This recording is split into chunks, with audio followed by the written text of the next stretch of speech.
Dr. Sarah had seen many things during her 3 years aboard the medical station orbiting 442B, but nothing quite like this. The emergency beacon screaming through her comm unit made her drop the patient files she'd been reviewing and rush to the main medical bay. "What's the situation?" she called out to Doctor, the station's reptilian chief medical officer, whose scaled hands were already pulling up holographic displays. "Catastrophic structural failure on the colony ship," hissed, his forked tongue flicking nervously. They were transporting a pack of families to the new settlement on 442C when their ship hit an unmarked asteroid field. Sarah's heart sank. They were one of the newer species to join the Galactic Alliance, and their pack-based society meant that entire extended families traveled together on these colonial voyages. Worse, this was pupping season, the time when females gave birth to their cubs. "Casualties?" Sarah asked, already moving toward the emergency prep area. "Unknown. The ship's main hull is breached in multiple locations. Life support is failing, and their medical bay was destroyed in the initial impact." His voice carried the clinical detachment that most Alliance species used when discussing emergencies, but Sarah could hear the underlying concern. "The rescue ships can't dock safely. They is stuck in a debris field that's still actively shifting." Sarah paused in her preparations. "What about emergency evacuation pods?" "That's the problem." Doctor, a hive medic, clicked into the conversation. Her forearms were already preparing emergency medical supplies. "They won't abandon their cubs. Their maternal instincts are too strong. The adult females are trapped in the damaged nursery section, and they refuse to leave without their young." "Can't the rescue ships use tractor beams to clear the debris?" Sarah asked, pulling on her emergency medical gear. Shook his scaled head. "The debris field is too unstable. Any attempt to move large pieces could cause a cascade failure that would crush what's left of the ship. The rescue vessels are maintaining a safe distance." Sarah felt that familiar tightness in her chest that came before every major medical emergency. But this time, it was different. This time, there were cubs involved, bobbies who couldn't save themselves. "What's the plan then?" she asked, checking her portable medical kit. "The Alliance Emergency Council is debating options." A clicked. "They're considering sending in a small, unmanned probe to assess the situation more thoroughly." "A probe?" Sarah's voice rose in disbelief. "How long will that take?" "Standard protocol requires a minimum 4-hour assessment period before." "4 hours?" Sarah interrupted. "Those cubs could be dead in 4 hours. What about their life support in the nursery section?" His expression grew grim. "Emergency power only. The computer estimates 90 minutes of breathable atmosphere remaining in that section." Sarah stood frozen for a moment, processing the information. 90 minutes. That was barely enough time for the Alliance bureaucracy to finish filing the proper emergency response paperwork, let alone mount a rescue operation. She looked at the holographic display showing the ship was a beautiful thing normally, or had been. Vessels were designed to look organic, with flowing lines that resembled their wolf-like forms. Now it hung broken in space, its elegant curves twisted and torn, bleeding atmosphere and debris into the void. The nursery section was deep inside the ship, protected by multiple hull layers under normal circumstances. But the asteroid impacts had cracked those protective barriers like an eggshell. Sarah could see the faint thermal signatures of life forms clustered in the damaged area, adults surrounding smaller, cooler shapes that had to be the cubs. "There has to be something we can do," Sarah said, her hands clenching into fists. "The regulations are clear," said, though his tone suggested he didn't like them any more than Sarah did. "No rescue personnel are to enter an unstable debris field without proper clearance and a full risk assessment." "But the assessment will take too long." "That may be true, but Alliance protocol." "Screw Alliance protocol?" Sarah snapped, causing both alien doctors to step back in surprise. Humans were known for their emotional responses, but even by human standards, Sarah's outburst was intense. She immediately regretted her tone, but not her sentiment. "I'm sorry, but we're talking about bobbies, living, breathing cubs who are going to suffocate while we fill out forms." A's compound eyes focused on Sarah with new interest. "What are you suggesting, Doctor?" Sarah was quiet for a long moment, staring at the display. Her mind was racing through possibilities, calculating risks, weighing options. There was one way to get to that ship quickly, but it was dangerous. Incredibly dangerous. "The emergency medical shuttle," she said finally. "It's small enough to navigate the debris field, and it has its own life support and medical facilities." "Absolutely not," said immediately. "The shuttle isn't rated for debris field navigation. One wrong move and you'd be just another casualty for us to rescue." "But it's possible," Sarah pressed. "The shuttle's navigation computer could plot a course through the gaps in the debris. I've done asteroid field navigation before. I used to work on the mining station at Alpha." "That was different," argued. "Those were controlled mining operations with predictable asteroid movements. This debris field is chaotic and unstable." Sarah knew he was right, but she also knew something else. She was probably the only person on the station with both the medical skills to help the Cubs and the piloting experience to get through the debris field. They had their own medical personnel, but they were trapped with their patients. The other medics on the station were brilliant doctors, but none of them were pilots. "What would the flight time be?" she asked, already knowing she was going to attempt this regardless of the answer. I consulted her calculations. "Through the debris field, approximately 12 minutes if you maintain a direct course, but that would require precision flying that's beyond the capabilities of most pilots." "I can do it," Sarah said with more confidence than she felt. "Even if you could reach the ship," said, "how would you get the Cubs out? The nursery section is damaged. The normal docking procedures won't work." Sarah had already thought of that. "Emergency hull breach protocol. I suit up, cut through the damaged hull manually, and evacuate the Cubs through the shuttle's emergency airlock. The Cubs are small. I could probably get 6 or 7 of them in the shuttle's medical bay for each trip." "Each trip," Scales rippled with alarm. "You're talking about multiple flights through an unstable debris field." "However many it takes," Sarah said simply. The two alien doctors exchanged glances. Sarah could see them having one of those silent conversations that long-term colleagues developed. Finally, a spoke. "Doctor, your courage is admirable, but this plan is extremely dangerous. The probability of success is low, and the probability of you becoming a casualty is very high." "Maybe," Sarah admitted, "but the probability of those Cubs surviving without intervention is 0. I'd rather try and fail than not try at all." She moved toward the shuttle bay, and neither of the other doctors tried to stop her. They knew, as she did, that sometimes medical practice meant taking calculated risks to save lives. "If you're determined to do this," called after her, "at least let us prepare emergency medical supplies for multiple casualties, and take the portable life support units. The Cubs may need immediate respiratory assistance." Sarah nodded gratefully. "Thank you, and if I don't make it back." "You will," I interrupted firmly. "Humans are remarkably difficult to kill. It's one of your more useful evolutionary adaptations." Sarah smiled at that. It was about as close to encouragement as she was likely to get from her alien colleagues. As she reached the shuttle bay, Sarah paused to look back at the medical station's main viewport. Space looked peaceful from here, just stars and the distant glow of 442b. But somewhere out there in that deceptively calm void, Cubs were dying while bureaucrats debated proper procedures. She thought about her training at the Human Medical Academy, where they drilled into every student the fundamental principle of medical practice. First, do no harm. But sometimes, Sarah reflected, doing no harm meant taking action, even when that action carried risks. The shuttle bay doors opened with a soft hiss, revealing the sleek emergency medical shuttle Hippocrates.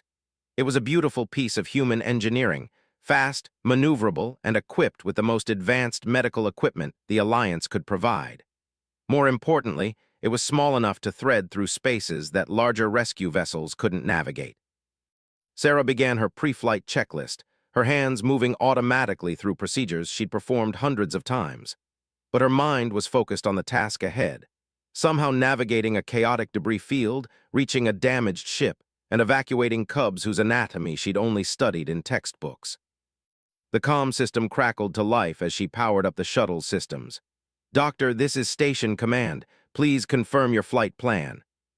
Sarah hesitated for a moment. She could still abort this mission. She could follow protocol, wait for official approval, and hope that somehow the Cubs would survive long enough for a properly authorized rescue mission. But then she thought about the thermal signatures she'd seen on the display, small, vulnerable shapes huddled against larger ones in a damaged ship. that was slowly dying around them. "Flight plan confirmed, station command," she said into the comm.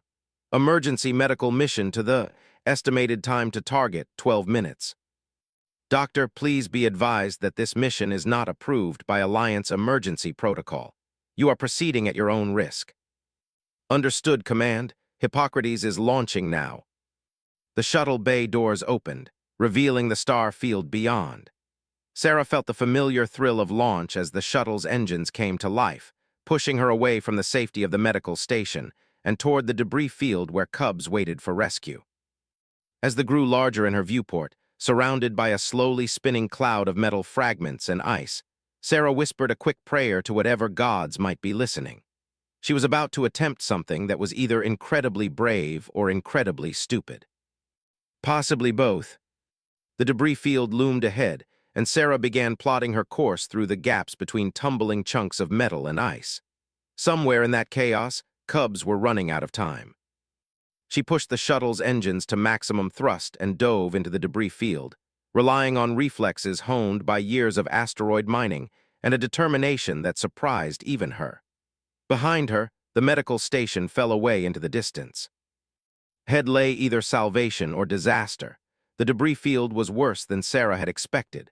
What had looked manageable on the station's displays turned out to be a three-dimensional nightmare of spinning metal fragments, some as small as pebbles, others the size of ground vehicles. This destruction had created a cloud of destruction that extended for kilometers in every direction. Sarah's hands moved across the shuttle's controls with practiced precision, adjusting thrust vectors and rotation to thread between chunks of debris that could crush her small craft with a single impact. The navigation computer was screaming warnings at her, unable to calculate a safe path through the chaos. "Override safety protocols," she commanded, switching to manual navigation. The computer's protests fell silent, leaving only the soft hum of the engines and her own steady breathing. A piece of hull plating the size of a dinner table tumbled past her viewport, close enough that she could see the script etched into its surface. Sarah rolled the shuttle 90 degrees to starboard and boosted thrust, slipping between two larger fragments that would have sandwiched the Hippocrates like a bug. Her comm system crackled with transmissions from the medical station. "Doctor, your trajectory is showing multiple collision risks. Please abort and return to base." Sarah ignored the transmission. She could see the now growing larger as she approached. The ship was even more badly damaged than the sensor readings had indicated. Massive tears ran along its hull like claw marks, and entire sections had been ripped away by the asteroid impacts. But it was still beautiful in a tragic way. They built their ships to resemble living things, and even broken and dying, they looked like some great beast that had been wounded but was still fighting for life. Sarah's medical training kicked in as she studied the ship's damage. Like a trauma surgeon assessing a critical patient, she identified the most serious injuries and the areas where intervention might still save lives.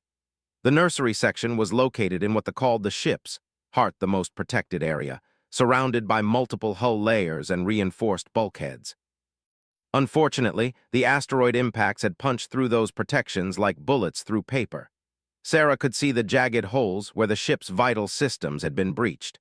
Atmosphere was still venting from several locations, creating visible streams of ice crystals in the vacuum. But there was the thermal signature she'd been looking for, a cluster of warm spots in the damaged nursery section, much warmer than the surrounding metal. Life signs. Sarah began her approach to using the shuttle's thrusters to match velocity with the slowly tumbling ship. This was the tricky part, docking with a vessel that was rotating unpredictably while surrounded by debris that could kill them all. The shuttle's proximity alarms began chiming as she moved closer to the damaged ship. Sarah could see details now that made her heart sink. The nursery section's outer hull was cracked like an eggshell, held together by internal supports and emergency force fields that were flickering intermittently. Her comm system activated, and this time it wasn't the medical station. The transmission was weak and filled with static, but she could make out words in heavily accented standard Galactic. "Unknown vessel, this is pack leader of the, please respond." Sarah keyed her transmitter. "Pack leader, this is Dr. Sarah aboard the medical shuttle Hippocrates. I'm here to evacuate your cubs." The response was immediate and filled with emotion. "Doctor, Thank the moon spirits you came, but you cannot dock here. The ship is too unstable. One wrong move and the nursery section will collapse completely. I'm not planning to dock, Sarah replied, maneuvering the shuttle to within 50 meters of the damaged hull. I'm going to cut through the hull manually and evacuate the Cubs through my emergency airlock. There was silence on the comm for several seconds. Then, Doctor, that is incredibly dangerous. The hull damage is extensive, and we have structural supports that could give way at any moment. How many Cubs? Sarah asked, already suiting up in her emergency space gear. 14, came the reply. Ages ranging from newborns to 6 months. 5 adults, including myself, but we will not abandon the young. 14 Cubs. Sarah did quick calculations in her head. The shuttle's medical bay could handle perhaps 6 Cubs at a time if she removed unnecessary equipment and used every available surface. That meant at least 3 trips through the debris field. Pack leader, I need you to gather the Cubs in the area closest to my position. I'm reading a breach in the outer hull about 20 meters from my current location. Can you access that area? Yes, but Doctor, the atmospheric pressure in that section is unstable. The emergency force fields are failing. I'll work fast, Sarah promised, activating the shuttle's magnetic grappling system to lock onto this hull. The impact sent vibrations through both vessels, and she could see new stress fractures spreading across the damaged hull plating. Sarah finished checking her emergency suit seals and moved to the shuttle's airlock. The portable cutting torch felt heavy in her gloved hands, but she'd used similar tools during her asteroid mining days. The principle was the same: cut fast, cut clean, and don't think about what would happen if you made a mistake. The airlock cycled, and suddenly she was floating in vacuum, tethered to the shuttle by a safety line and guided by the suit's maneuvering thrusters. The damaged hull of the loomed before her, twisted metal and exposed internal structures creating a maze of hazards. She could see the breach pack leader had mentioned, a jagged tear in the hull that had been partially sealed by an emergency force field. The field was flickering like a dying light bulb, struggling to contain the atmosphere on the other side. Sarah activated the cutting torch and began working on the hull plating around the force field generator. She needed to create an opening large enough to pass Cubs through, but small enough that the atmospheric loss wouldn't be catastrophic.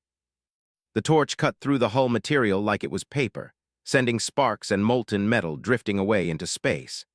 Sarah worked with the precision of a surgeon, following the stress lines in the metal to minimize the risk of causing a catastrophic hull failure. Her comm system crackled to life. Doctor, this is the medical station.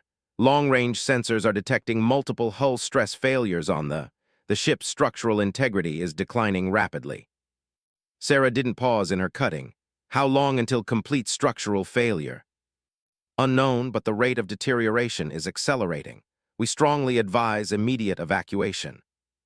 That's what I'm trying to do, Sarah muttered, completing her cut and pulling away a section of hull plating. The emergency force field flickered and died, and she could see into the damaged nursery section for the first time. What she saw nearly broke her heart. The nursery had been beautiful once. Ships designed their child-rearing areas to resemble natural dens, with soft, curved surfaces and warm lighting that mimicked moonlight. But the asteroid impacts had turned it into a disaster zone. Twisted metal beams hung from the ceiling, and debris covered most surfaces. In the center of the destruction, 5 adults had formed a protective circle around 14 small forms. They were magnificent creatures, tall and powerfully built, with thick fur that ranged from silver to deep black. Their wolf-like features were noble and intelligent, and right now they were filled with the fierce protectiveness that only parents could display. The Cubs were smaller than Sarah had expected, ranging from tiny newborns that could fit in her palm to larger youngsters that were beginning to show the pointed ears and elongated snouts of their species. All of them were silent, sensing the danger that surrounded them. Pack leader was easy to identify, a silver-furred female with intelligent amber eyes and fresh wounds on her arms from shielding Cubs from debris. She looked up as Sarah appeared in the breached hull, and her expression mixed hope with desperate protectiveness. Doctor, she said, her voice carrying clearly through the thin atmosphere. I cannot tell you how grateful we are, but you must understand, we will not abandon our young. If you can only save some of them, save the youngest first. Sarah pushed herself through the breach and into the nursery, her magnetic boots clanking against the deck plating. "I'm not leaving anyone behind," she said firmly. "We're getting all of you out of here." The other looked at her with expressions of surprise and hope. Sarah realized that they had expected her to prioritize the cubs and leave the adults to die, a choice that no parent should ever have to face. "How?" asked one of the males, a dark-furred with worried yellow eyes. "Your shuttle cannot carry us all." "Multiple trips," Sarah said, kneeling beside the smallest cubs. "I can take 6 cubs per trip along with 1 adult to care for them during transport, 3 trips total." They exchanged glances, communicating in rapid series of growls and whimpers that Sarah's translator couldn't process. Finally, pack leader spoke. "Doctor, the ship is failing around us. 3 trips through that debris field. The mathematics do not favor success."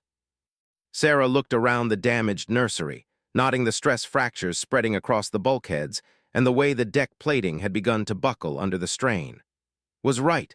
The ship probably wouldn't hold together long enough for multiple evacuation trips. But Sarah had noticed something else during her approach to the ship's internal shuttle bay was still intact, protected by the vessel's bulk from the worst of the asteroid damage. If she could get to the shuttle bay, they could use one of the ship's own evacuation pods to escape. "Change of plan," Sarah announced. "We're not going to my shuttle, we're going to your shuttle bay." They looked confused. "Doctor, our shuttle bay is 3 sections away, and the corridors between here and there are damaged. Several are completely blocked." "Then we make our own corridor," Sarah said, hefting the cutting torch.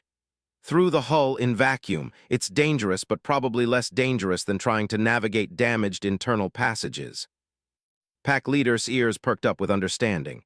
"An external hull walk, that could work, but the cubs, they do not have vacuum suits." Sarah was already calculating solutions. "Emergency shelters. I saw several in your equipment lockers. They're designed for exactly this kind of evacuation. We seal the cubs in the shelters, tether them to adult suits, and make the hull walk together."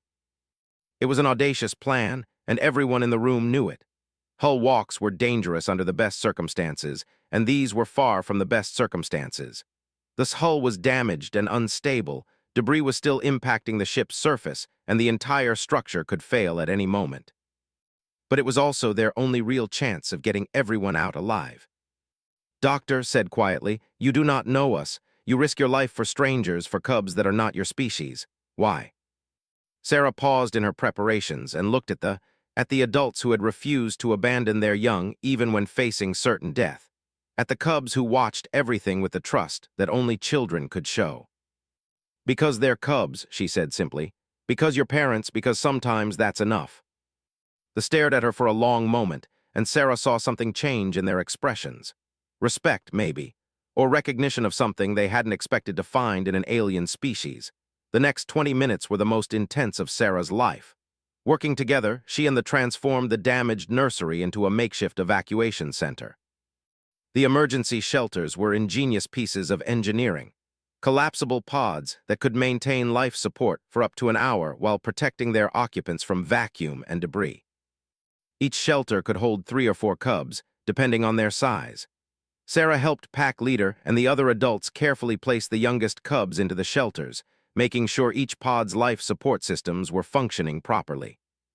The cubs seemed to understand the gravity of the situation with an intelligence that surprised Sarah. The older ones helped comfort the newborns, while the newborns themselves remained remarkably calm.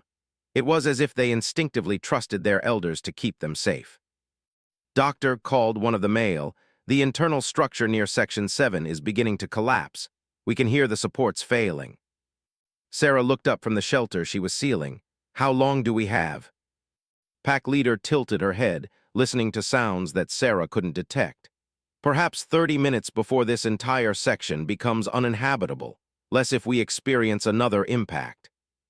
As if summoned by her words, a chunk of debris struck the ship's hull near their location. The impact sent vibrations through the deck plating and caused several stress fractures to spread visibly across the ceiling. "Time to go," Sarah announced, activating her cutting torch. Everyone suited up. They had donned their emergency vacuum gear, suits designed more for function than comfort, but adequate for short-term exposure to space. Each adult was tethered to one or two emergency shelters containing cubs, creating a chain of responsibility that would keep the group together during the whole walk. Sarah began cutting a new exit hole in the hull, this one larger than her original entry point. The plan was to take the most direct route possible across the ship's exterior to the shuttle bay, avoiding the damaged internal corridors entirely. Doctor's voice came through the comm system. "I want you to know what you are doing here, risking yourself for our cubs. This will be remembered. The pack has a long memory for such kindness." Sarah smiled inside her helmet. "Just focus on keeping those cubs safe. We're not done yet." The hull cutting was complete. Sarah carefully removed the section of plating and peered out into space. The view was dizzying. Stars wheeled slowly past as they continued its lazy tumble, and chunks of debris drifted by like deadly snowflakes. But there, approximately 200 meters away across the ship's hull, she could see the shuttle bay doors. They appeared to be intact, which meant the bay was probably still pressurized. If they could reach it, they would have access to the ship's evacuation pods and a chance of getting everyone to safety. "Beginning external evacuation," Sarah announced into her comm, both to the and to the medical station that was monitoring her progress. 5 adults and 14 cubs proceeding to shuttle bay via external hull walk. The response from the medical station was immediate. "Doctor, are you insane? External navigation on a tumbling vessel through an active debris field. The risk factors are." Sarah switched off the long-range comm channel. She didn't need to hear about risk factors. She could see them all around her. "Follow me," she said to the. "Stay close, watch for debris, and remember, if someone gets into trouble, we all stop to help. No one gets left behind." Pack leader's response carried the weight of pack leadership. "Understood, Doctor. We follow your lead." Sarah pushed herself out through the hull breach and onto the exterior of the. The ship's surface was and pitted from the asteroid impacts, creating a treacherous landscape of torn metal and exposed internal structures. Her magnetic boots found purchase on the hull plating, but every step had to be carefully placed to avoid sharp edges or unstable sections. Behind her, they emerged from the breach one by one, each adult carefully guiding their tethered emergency shelters. The shelters moved like balloons in the zero gravity, requiring constant attention to keep them from drifting away or colliding with debris. The first 100 meters went smoothly. Sarah led the group along what had once been a smooth section of the ship's hull, following the natural curves that the designers had built into their vessel. The emergency shelters bobbed and swayed behind their tethers, but the cubs inside remained safe and secure. Then the problems began. A piece of debris, probably a fragment from one of the asteroids that had destroyed the ship, came spinning out of the darkness directly toward their group. Sarah saw it first, a chunk of rock and ice the size of a ground vehicle, tumbling end over end with enough kinetic energy to kill them all. "Incoming debris," she shouted into the comm. "Everyone take cover behind the hull projections." They reacted with the quick reflexes of pack hunters, pulling their emergency shelters behind them as they sought protection behind the ship's superstructure. Sarah watched the debris fragment spin past, close enough that she could have reached out and touched it. "Clear," she announced, and the group resumed their trek across the hull. But the incident had cost them time, and Sarah could see more debris approaching from multiple directions. The asteroid field was still active, still dangerous, and their position on the ship's exterior made them vulnerable to impacts that the hull could have protected them from. "Doctor," pack leader's voice was strained, "the shelter containing cubs 7 through 9 is showing pressure fluctuations. I think it may have been damaged by debris fragments." Sarah's heart sank. A pressure loss in one of the emergency shelters would be catastrophic for the cubs inside. How bad? "Manageable for now, but declining. Perhaps 15 minutes of safe atmosphere remaining." 15 minutes. Sarah looked ahead toward the shuttle bay, still over 100 meters away across treacherous terrain. At their current pace, they would never make it in time. "Change of plan," Sarah announced. "I'm going ahead to the shuttle bay to prepare an evacuation pod. The rest of you continue at your current pace, but if that shelter fails completely, seal the cubs into the remaining shelters and continue the evacuation with fewer pods." "Doctor, no," protested. "We stay together, pack protocol." "Pack protocol doesn't apply to humans," Sarah interrupted, already unhooking herself from the group's tether line. I move faster alone, and those cubs need immediate medical attention when we reach the shuttle bay. Before anyone could argue further, Sarah engaged her suit's emergency thrusters and launched herself across the remaining distance to the shuttle bay. It was risky. If she missed her target or miscalculated the approach, she could drift away from the ship entirely. But it was the fastest way to get to the evacuation systems. The hull plating rushed past beneath her as she flew across the ship's surface, using small thruster bursts to correct her trajectory. Behind her, she could see the continuing their careful progress, the adults moving with determination while the emergency shelters floated behind them like ghostly pods. Sarah reached the shuttle bay doors and immediately began searching for the manual override controls. Engineering was beautiful but complex, and it took her several precious minutes to locate the emergency access panel. The doors cycled open, revealing the shuttle bay interior. To her relief, it appeared to be intact and still pressurized. 3 evacuation pods sat in their launch cradles, sleek vessels designed to carry up to 20 passengers each in emergency conditions. Sarah activated the nearest pod and began running through its pre-flight checklist. The systems came online smoothly: life support, propulsion, navigation, emergency medical equipment. Everything they would need to get the cubs to safety. Her comm system activated. "Doctor, this is Pack Leader. The damaged shelter has failed completely. We've redistributed the cubs, but we're now overloaded. Request immediate assistance." Sarah looked out through the shuttle bay opening and saw the group still 50 meters away, moving as fast as they could across the damaged hull. But she could see the problem. With 1 fewer emergency shelter, the remaining adults were struggling to manage all 14 cubs while maintaining their own safety. Without hesitation, Sarah grabbed a portable atmosphere generator from the evacuation pod and launched herself back out onto the hull. She reached the group just as one of the males lost his grip on his tether line. Sarah caught him and his emergency shelter with her suit's grappling system, pulling them both back to safety. "Everyone okay?" "The cubs in Shelter 4 are showing signs of stress," reported. "Elevated heart rates, irregular breathing. They need immediate medical attention." Sarah made a decision that went against every safety protocol she'd ever learned. She sealed herself into the emergency shelter with the 3 stressed cubs, using her own suit's life support to supplement the shelter's failing systems. The cubs were indeed in distress, not from physical injury, but from the terror and confusion of their situation. Sarah activated her suit's medical scanners and began providing comfort to the small youngsters, speaking to them in what she hoped were soothing tones. "It's okay," she whispered, even though they probably couldn't understand her words. "We're going to get you somewhere safe. Your parents are right outside, and they're not going to let anything happen to you." The cubs responded to her voice and touch with surprising trust. Their heart rates began to stabilize, and their breathing became more regular. Sarah realized that despite the species' differences, the fundamental responses of scared children were universal. "Shelter integrity restored," she announced to the group, continuing to shuttle bay. The final 50 meters to the shuttle bay were the longest of the evacuation. Sarah remained sealed in the emergency shelter with the 3 cubs, monitoring their vital signs while they carried the shelter group toward safety. Every minute felt like an hour, and every small impact or vibration sent new stress through the already overloaded emergency systems. Finally, they reached the shuttle bay. Sarah helped transfer the cubs from their emergency shelters to the evacuation pod's medical bay, where proper life support and medical monitoring equipment waited.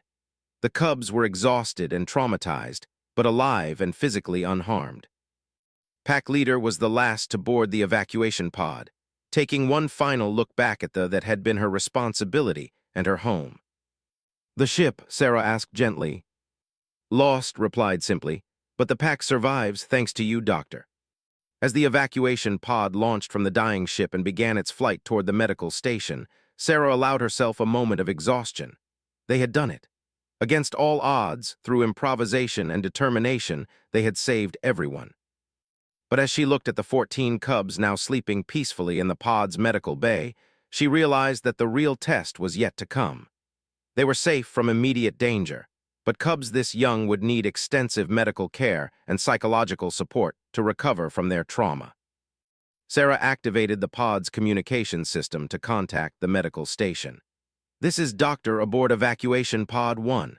Request immediate medical preparation for 14 pediatric patients and 5 adults. Multiple trauma cases requiring full life support evaluation. The response was immediate and professional. Understood, Doctor. Medical bays 2 through 4 are being prepared for your arrival. Estimated docking time. Sarah checked the navigation display. 18 minutes to station docking. We'll be ready. And Doctor, well done.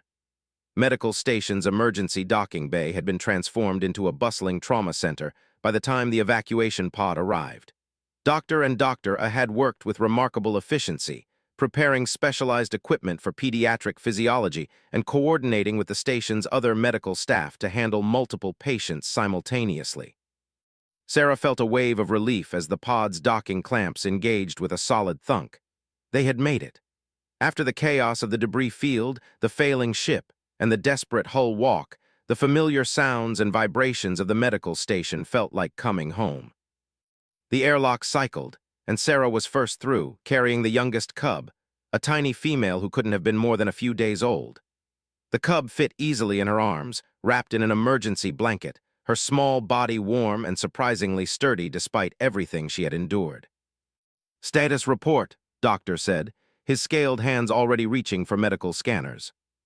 14 cubs, ages newborn to 6 months, Sarah replied, transferring the tiny patient to a prepared incubator. No major physical injuries, but significant stress responses. All have been exposed to vacuum conditions briefly and experienced rapid pressure changes. Dr. A's 4 arms moved in practice coordination as she began setting up monitoring equipment. Respiratory function. Good across all patients. The emergency shelters maintained adequate oxygen levels throughout the evacuation. Sarah paused, watching as the medical team began their work. But they've been through severe trauma. We need to monitor for shock responses and delayed stress reactions. Pack leader emerged from the airlock, carrying 2 cubs herself. Despite her own injuries from the ship's destruction, she had refused to relinquish responsibility for the youngsters. Her amber eyes swept the medical bay, taking in the alien equipment and procedures with the wariness of a protective parent. "Doctor," she addressed Sarah, "our cubs have never been treated by non-medical personnel. They may be frightened by unfamiliar scents and sounds." Sarah nodded, understanding immediately. "Doctor, can we dim the lights and adjust the atmospheric settings to match preferences? And perhaps we could replicate some familiar scents to help keep them calm." The reptilian doctor's expression showed surprise at the request, but he immediately began adjusting the environmental controls. Atmospheric composition shifting to 60% humidity, temperature increasing to 32 degrees Celsius. Scent generators. What fragrances would be comforting? Pack leader looked grateful. Pine forests if possible, and the scent of, how do you say it? Pack bond, the smell that tells cubs they are safe with family. Dr. A's compound eyes focused thoughtfully. "We can synthesize natural forest scents easily. The pack bond pheromones will be more challenging, but I believe we can approximate them using biochemical analysis of the adults." As the medical team worked to create a more familiar environment, Sarah found herself marveling at the cooperation she was witnessing. 3 different species, human, reptilian, and working together to provide specialized care for a 4th species they had never treated before. It was everything the Galactic Alliance represented at its best. The cubs responded positively to the environmental changes. The older ones, who had been alert and anxious, began to relax as familiar scents filled the air. The newborns, who had been crying with the thin, plaintive sounds of distressed young mammals, settled into more peaceful rest. "Vital signs are stabilizing across all patients," Doctor reported. "Heart rates dropping to normal ranges, respiratory patterns becoming regular." Sarah moved between the cubs, checking each one individually. The medical scanners showed what she had hoped to see, stressed but fundamentally healthy youngsters who would recover fully with proper care. The emergency shelters and the own protective instincts had done their job well. But as she worked, Sarah noticed something unexpected. The cubs weren't just responding to the environmental changes and medical care, they were responding to her. When she approached each incubator or medical bed, the cubs would turn toward her, their small ears perking up at the sound of her voice.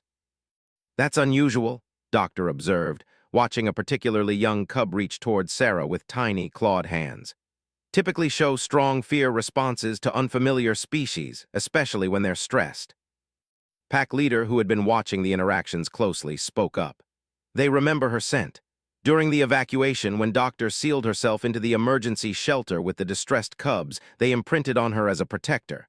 In our culture, such bonds are significant. Sarah paused in her examination of cub number 7, a male with silver fur like his pack leader. Imprinted? What does that mean exactly? For the bond between protector and cub is sacred, explained. It transcends species lines. These cubs will always recognize you as someone who risked everything to keep them safe. You are, in effect, part of their extended pack now. Dr. A's mandibles clicked with interest. Fascinating. We've observed similar protective bonding in several species, but rarely across such significant physiological differences.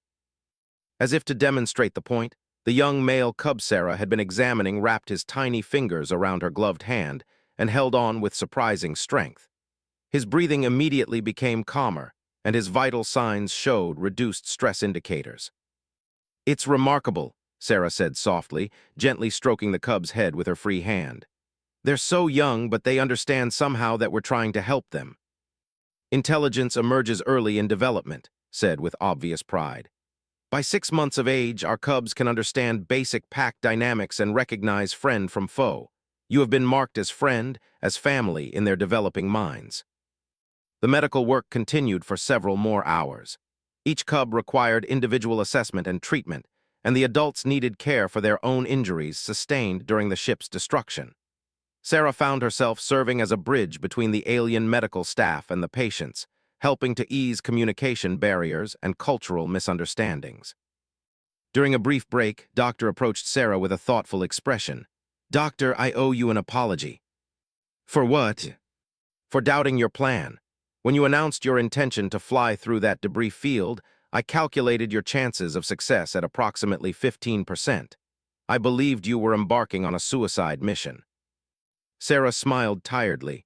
"You weren't wrong about the dangers. I got lucky several times." "No," said firmly. "Luck was not the determining factor. I've been reviewing the telemetry from your flight through the debris field. The navigation precision you demonstrated was extraordinary. More than that, your ability to adapt your plan when circumstances changed, your willingness to risk yourself for the cub's welfare, these are not matters of luck." Doctor joined their conversation, her compound eyes reflecting the soft lighting of the medical bay. "The human capacity for, what do you call it? Improvisation under pressure. It's remarkable. Most alliance species would have followed established emergency protocols and waited for official approval." "And the cubs would have died while we waited," Sarah said simply. "Precisely," agreed. "Which raises interesting questions about our emergency response procedures. Perhaps there are situations where rapid individual action is preferable to committee decision-making." Pack leader approached their group, having just finished helping to settle the last of the cubs into their recovery beds. "Doctor, I wish to speak with you about what happens next." Sarah tensed slightly. She had been so focused on the immediate medical crisis that she hadn't thought much about the long-term implications. "What do you mean?" "There was a colonial vessel. We were traveling to establish a new pack settlement on 442C. That colony ship was our home, our livelihood, and our future. It is now debris floating in space." The weight of the situation hit Sarah suddenly. She had saved the cubs and their caregivers, but she hadn't saved their way of life. These were now refugees, stranded far from their home world with nothing but the clothes on their backs. "What will you do?" Sarah asked gently. His expression was thoughtful rather than despairing. "That depends, in part, on decisions that are not ours alone to make. The cubs will need extended care, medical and psychological support to help them recover from their trauma. The adults will need time to process our losses and plan for our future. The medical station can provide temporary housing and support services," Doctor offered. "Our xenobiology department would also be very interested in studying child development if you're willing to participate in research programs." "That's generous," said, "but we are pack creatures. We need purpose, not just charity. We need a way to contribute to earn our place." Sarah looked around the medical bay, watching the cubs sleeping peacefully in their specially adapted incubators. An idea began to form in her mind, an idea that excited and terrified her in equal measure. "What if you didn't have to leave?" she said slowly. Tilted her head with curiosity. "What do you mean?" The medical station serves dozens of worlds and hundreds of species. We regularly encounter situations where we need personnel who understand specific alien psychologies and physiologies. Medical knowledge, especially regarding child care and family bonding, could be invaluable to our mission. Dr. A's mandibles clicked with sudden understanding. A cultural exchange program, serving as medical consultants and child development specialists while receiving advanced training in medicine. The cubs could grow up in a truly multicultural environment, Doctor added, warming to the idea. They would become some of the most cosmopolitan individuals in the galaxy. Pack Leader was quiet for a long moment, considering the proposal. Finally, she spoke. Such an arrangement would be unprecedented, have always lived in isolated pack communities, but then these cubs have already experienced things no have experienced before. She looked at Sarah with an expression of deep respect. You saved our cubs when you could have remained safe. You risked yourself for strangers. If you are willing to help us build a new life here, then perhaps this tragedy can become an opportunity.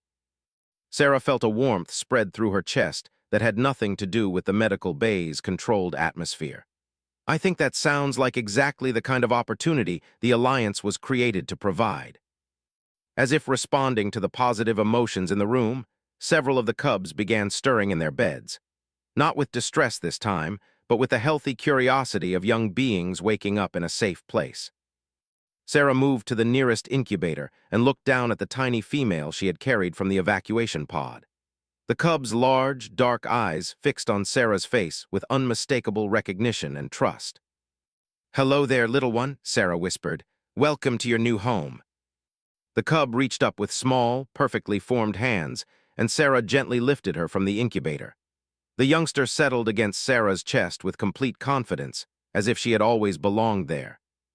Pack Leader watched the interaction with something approaching wonder. In our language, we have a saying, "The pack that survives together becomes stronger than the pack that never faced adversity." I believe we are about to become a very strong pack indeed. Sarah smiled, feeling the warm weight of the cub against her chest, and the 6 months after the rescue of the cubs, the medical station had become a very different place. What had once been a sterile, efficiently quiet facility now echoed with the sounds of growing cubs, playful growls, excited yips, and the patter of small feet racing through corridors that had been adapted for young mobility. Dr. Sarah walked through the expanded pediatric wing, tablet in hand, reviewing the morning's medical reports. The cubs had all recovered fully from their trauma, developing into healthy, curious youngsters who treated the medical station as their personal playground. More importantly, they were thriving in ways that surprised everyone, including the adults who cared for them. "Dr. Sarah, Dr. Sarah," the voice belonged to the tiny female cub Sarah had carried from the evacuation pod. She was no longer tiny. 6 months of excellent nutrition and medical care had transformed her into an energetic young who barely came up to Sarah's waist, but possessed enough curiosity to power a small starship.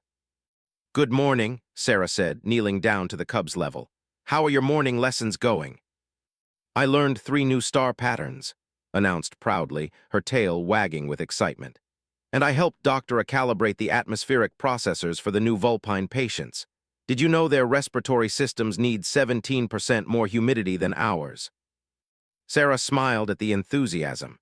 The cubs had taken to their multicultural upbringing with remarkable adaptability, learning about dozens of different species and their medical needs. At 6 months old, they already knew more about physiology than most medical students. "That's wonderful," Sarah said. "Where is everyone else?" "Pack Leader is in conference room 3 with the Alliance representatives," replied, suddenly serious in the way that cubs could be when discussing adult matters. "They're talking about making our arrangement official." Sarah's stomach tightened slightly. The past 6 months had been wonderful, but they had also been temporary.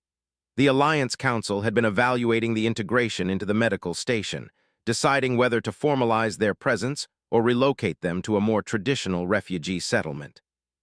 "Are you worried about it?" Sarah asked gently. Considered the question with the thoughtfulness that all the cubs had developed. Living among multiple species had taught them to think carefully about complex issues that cubs in traditional pack settings would never encounter. "Not worried exactly," said finally. "But this is home now, the other cubs agree. We don't remember the old ship very much, but we remember you saving us. We remember feeling safe here if they make us leave." She didn't finish the sentence, but Sarah understood. The cubs had bonded not just with their family members, but with the entire medical station. They considered themselves citizens of a unique multicultural community rather than temporary refugees. "Whatever happens," Sarah assured her, "we'll make sure you're safe and happy, that's a promise." Smiled and scampered off toward the educational wing, where Doctora was probably preparing another lesson about alien biology. Sarah watched her go, marveling again at how resilient children could be when given love, security, and intellectual stimulation. Sarah made her way to conference room 3, where she could hear voices discussing complex administrative matters in the dry language of bureaucracy. She paused outside the door, gathering her thoughts before entering what she knew would be a crucial conversation. Inside the room, she found pack leaders seated across from 3 Alliance representatives. A vulpine diplomat with rust-colored fur, a crystalline who communicated through harmonic resonances, and a human administrator who looked like he had spent his entire career behind a desk. "Doctor," the human administrator said as she entered, "perfect timing. We were just discussing the evaluation results for the integration program." Sarah took a seat next to, nodding the tension in the pack leader's posture. 6 months of working together had taught Sarah to read body language and was clearly preparing for disappointing news. "What's the verdict?" Sarah asked directly. The vulpine diplomat, ambassador, spoke first. "The integration has been remarkably successful from a social and practical standpoint. The cubs are developing exceptionally well, the adult have made valuable contributions to medical research, and the cultural exchange has benefited all parties involved."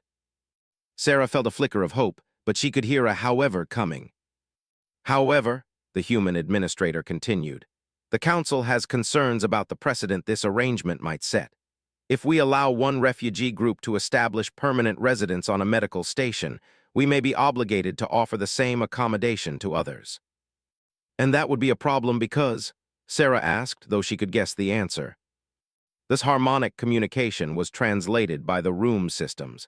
"Resource allocation and facility capacity are primary concerns. Medical stations are designed for specific purposes, not as permanent residential communities." Pack leader spoke for the first time since Sarah had entered the room. "Are you saying that despite our contributions, despite the Cubs' successful development, we must leave?" Ambassador's expression showed genuine regret.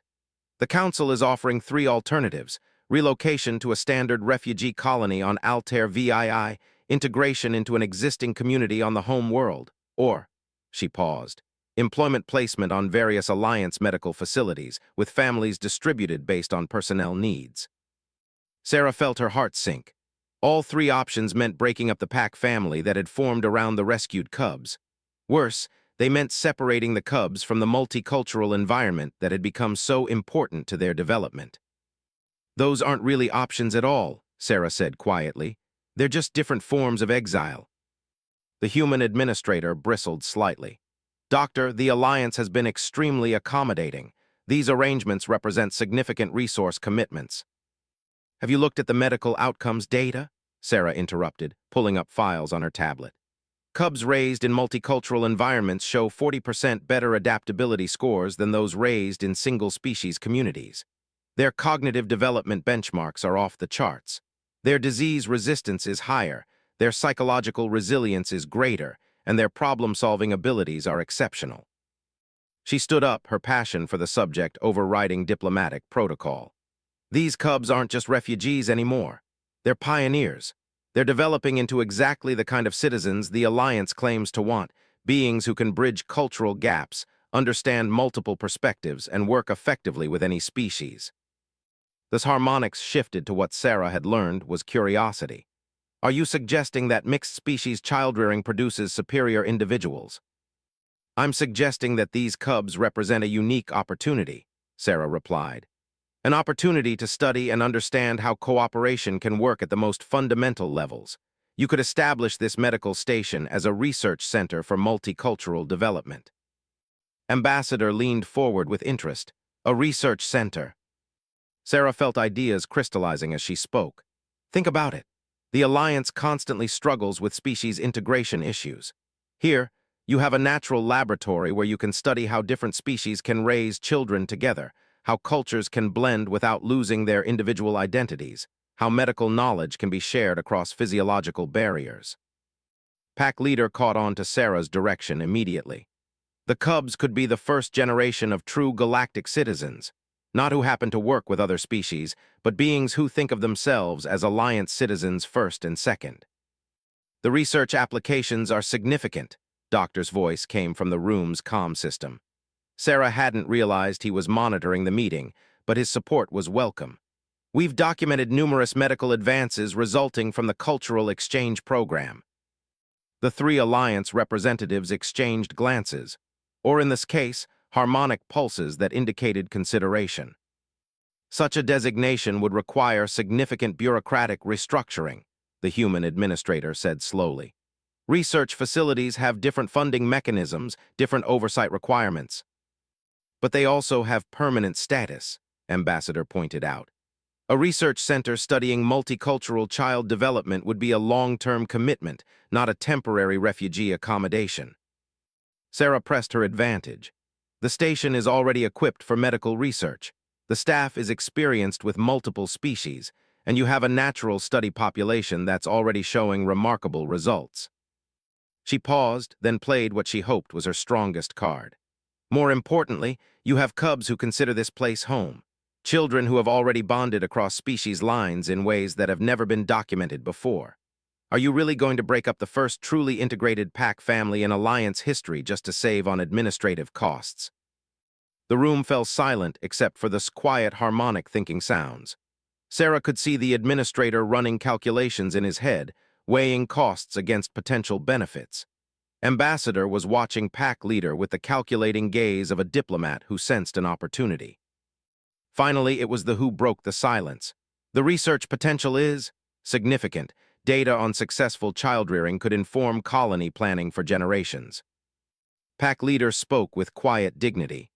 The pack would be honored to contribute to such research, provided it does not compromise the Cubs' welfare or development. Actually, Sarah said, warming to her theme, participation in formal research would probably enhance their development.